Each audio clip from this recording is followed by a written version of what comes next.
தொடர்ந்து தற்போதைய நேரத்திற்கான தலைப்புச் செய்திகளை பார்க்கலாம். சிபிஐ விசாரணைக்காக டெல்லியில் உள்ள சிபிஐ அலுவலகத்தில் விசாரணைக்கு ஆஜரானார் தமிழக வெற்றிக் கழக தலைவர் விஜய். கரூர் பரப்புரையின் போது கூட்ட நெரிசலில் ஏற்பட்டு 41 பேர் பரிதாபமாக உயிரிழந்தது குறித்து கடந்த 12ஆம் தேதி ஆஜராகி விளக்கமளித்த நிலையில் இன்று மீண்டும் ஆஜர்.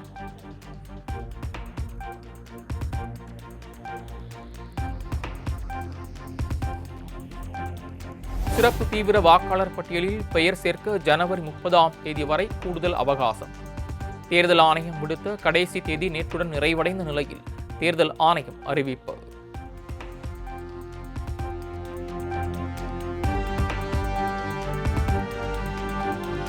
சட்டமன்ற தேர்தல் முன்னேற்பாடாக மின்னணு வாக்குப்பதிவு இயந்திரங்களின் முதற்கட்ட சரிபார்ப்பு பணிகள் நிறைவு. 1,75,000 இயந்திரங்கள், 1,10,000 கட்டுப்பாட்டு அமைப்புகள், 1,16,000 விவிபேட் எந்திரங்கள் சோதனை நிறைவு.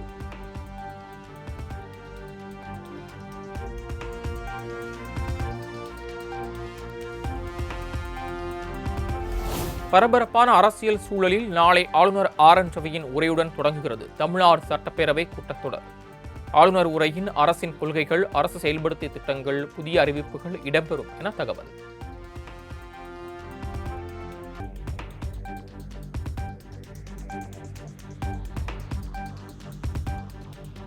தமிழ்நாட்டில் 500க்கும் மேற்பட்ட பொறியியல் கல்லூரிகள் இருந்தும் தரமான கல்வி இல்லாத நிலை நீடிப்பதாக ஆளுநர் RN ரவி கருத்து.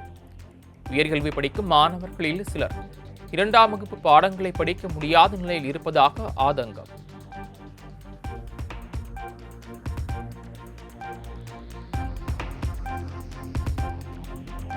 (2003) ஆண்டில் ஓய்வூதிய திட்டத்தை ரத்து செய்து அரசு ஊழியர்களின் எதிர்காலத்தையே நிர்மூலமாக்கிய அதிமுக இப்போது ஏன் நீலிக்கண்ணீர் வடிக்கிறது? அரசு ஊழியர்களை கொச்சைப்படுத்துவதையே வாடிக்கையாக வைத்திருக்கும் பழனிசாமி ஏன் பதறுகிறார் என அமைச்சர் அன்பில் மகேஷ் பொய்யாமொழி கேள்வி.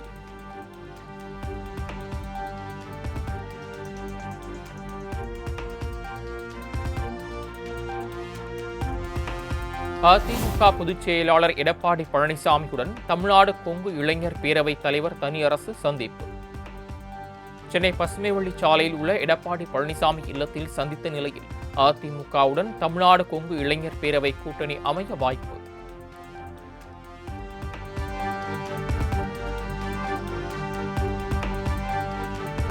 குடியரசு தினம் நெருங்குவதையொட்டி சென்னை காமராஜர் சாலையில் கோலாகலமாக நடைபெற்ற அணிவகுப்பு ஒத்திகை. கடும் குளிரும் வீரதீர சாகசங்களை செய்த முப்படை வீரர்கள், கலை நிகழ்ச்சிகளை நிகழ்த்திய மாணவர்கள்.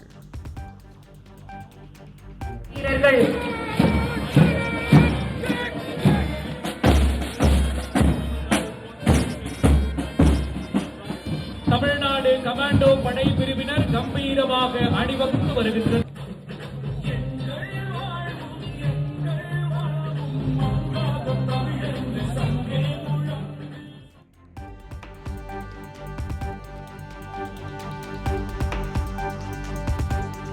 மத்திய அமைச்சரும் தமிழக பாஜக தேர்தல் பொறுப்பாளருமான பியூஷ் கோயல் 3 நாள் பயணமாக தமிழகம் வருகை. 22ஆம் தேதி அதிமுக பாஜக இடையே கூட்டணி ஒப்பந்தம் கையெழுத்தாகும் நிலையில் மற்ற கட்சிகளுடனும் ஒப்பந்தம் ஏற்படும் என எதிர்பார்ப்பு.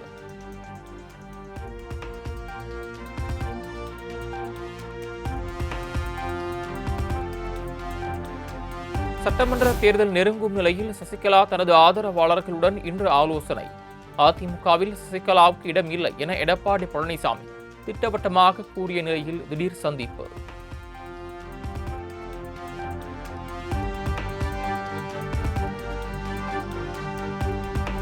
பராசக்தி படத்தில் சிவகார்த்திகேயன் ஏற்றிருந்த செழியன் கதாபாத்திரம் தன்னுடையதுதான்.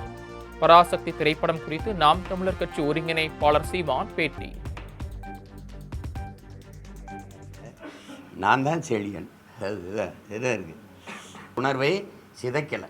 கடைசியாக முடிக்கும்போது தமிழ் வாழ்கன்னு ஒரு திரைப்படம் சொல்லுதுன்னா பாராட்டணும். செழியன் அந்த கதாபாத்திரம் குறைவா இல்லை ஒரு வேலை இருந்திருக்கலாமா?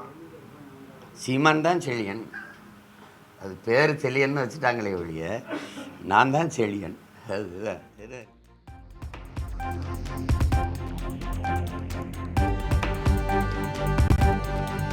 அந்தியூர் அருகே தைப்பொங்கலை முன்னிட்டு நடத்தப்பட்ட விளையாட்டுப் போட்டியில் இளம்பெண்ணின் துப்பட்டாவை இழுத்து தகராறு. விடுதலை சிறுத்தைகள் கட்சியின் மாவட்ட செயலாளரின் மகன் உட்பட 3 பேரை கைது செய்த போலீசார்.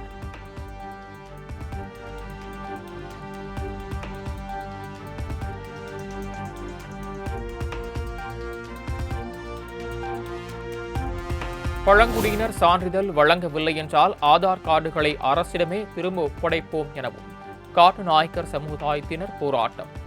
ராமநாதபுரம் மாவட்ட கலெக்டர் அலுவலகத்தின் முன்பு 3000க்கும் மேற்பட்டோர் முற்றுகையிட்டதால் பரபரப்பு.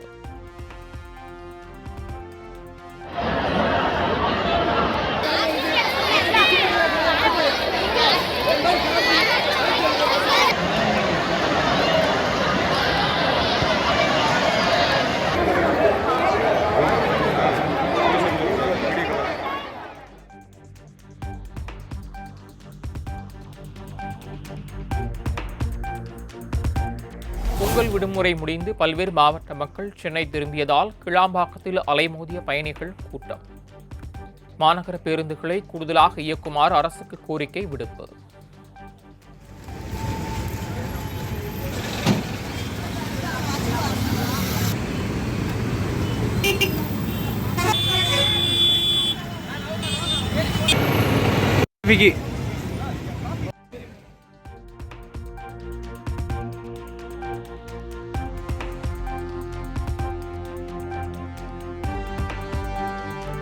பொங்கல் பண்டிகை முடிந்து சென்னை திரும்பும் மக்களால் செங்கல்பட்டு ஜிஎஸ்டி சாலையில் கடுமையான போக்குவரத்து நெரிசல். சிங்கப்பெருமாள் கோயில் முதல் திருத்தேரி மகேந்திரா சிட்டி வரை 3 கிலோமீட்டருக்கு அணிவகுத்து நிற்கும் வாகனங்கள்.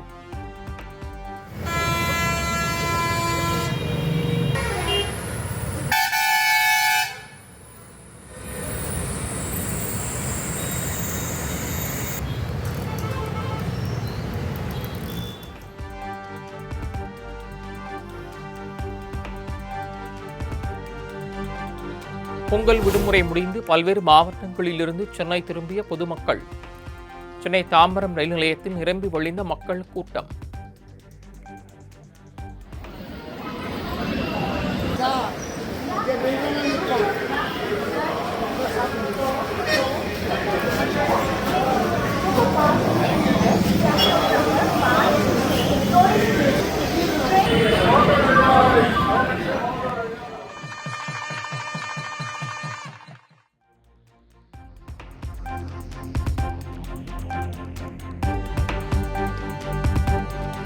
பொங்கல் விடுமுறை முடிந்து திருவண்ணாமலையிலிருந்து சென்னை, பெங்களூரு உள்ளிட்ட நகரங்களுக்கு படையெடுத்த மக்கள்.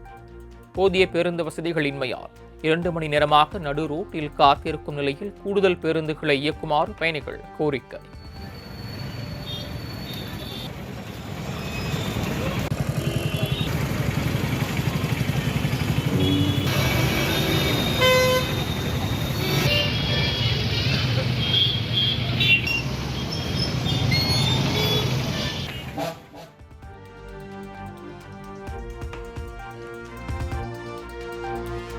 விருதுநகர் மாவட்டம் சாத்தூரில் மதுரை நோக்கி சென்ற அரசு பேருந்து தீப்பற்றி எரிந்ததால் பரபரப்பு. ஓட்டுநரின் சாமர்த்தியத்தால் பேருந்து நிறுத்தப்பட்ட நிலையில் அதில் பயணித்த 70க்கும் மேற்பட்ட பயணிகள் அலறி அடித்துக் கொண்டு ஓட்டம் பிடித்ததால் அசம்பாவிதம் தவிர்ப்பு.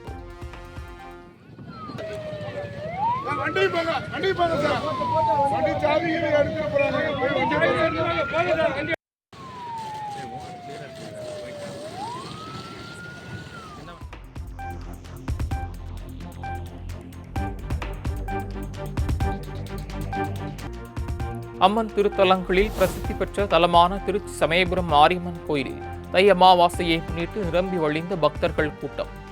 நேற்று இரவு 9 மணிக்கு கோயில் நடை சாத்தப்பட்டதால் தரிசனத்திற்கு காத்திருந்த நூற்றுக்கணக்கான பக்தர்கள் அம்மனை தரிசிக்க முடியாமல் ஏமாற்றம்.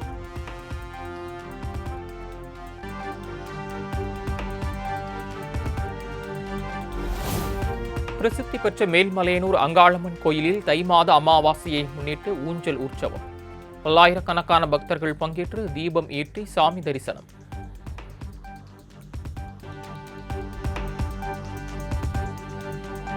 தர்மபுரி மாவட்டம் ஒகேனக்கல் காவிரி ஆற்றில் தண்ணீர் வரத்து குறைவு.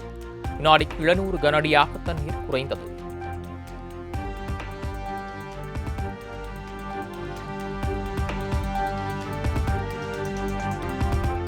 காரைக்கால் மாவட்டத்தில் இன்று ஒரு நாள் மட்டும் அனைத்து பள்ளி கல்லூரிகளுக்கும் விடுமுறை. மாவட்ட ஆட்சியர் ரவி பிரகாஷ் அறிவிப்பு.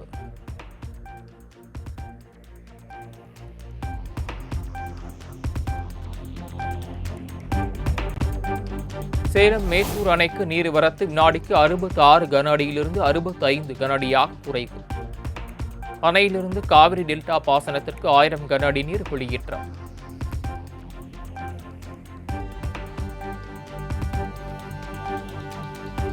பாஜக தேசிய தலைவர் தேர்தலுக்கு இன்று வேட்புமனு தாக்கல்.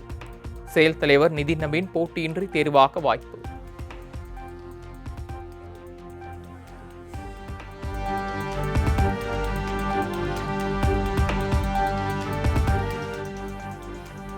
அசாமில் 6957 கோடி ரூபாய் மதிப்பீட்டில் அமையவுள்ள சாலை மேம்பால பணிகளுக்கு அடிக்கல் நாட்டினார் பிரதமர் மோடி. 2 அம்ரித் பாரத் ரயில்கள் சேவையினையும் கொடியசைத்து தொடங்கி வைத்தார்.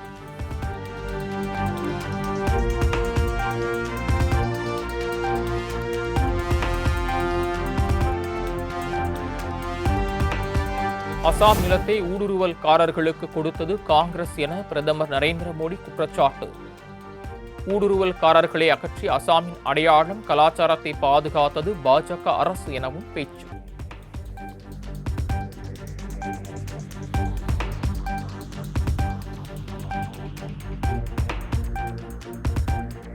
அகில இந்திய பாஜக தலைவர் தேர்தலுக்கான வேட்புமனு தாக்கல் இன்று தொடக்கம்.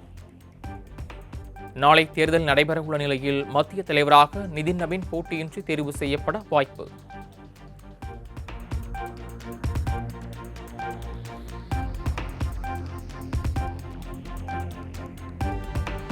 உலக பொருளாதார வளர்ச்சிக்கு இந்தியா இந்த ஆண்டு 20 விழுக்காட்டிற்கு மேல் பங்களிக்கும் என உலக பொருளாதார மன்றம் கணிப்பு. விரைவான பொருளாதார சீர்திருத்தங்கள் இந்தியாவின் வளர்ச்சிக்கு வித்திடுவதாக பாராட்டு.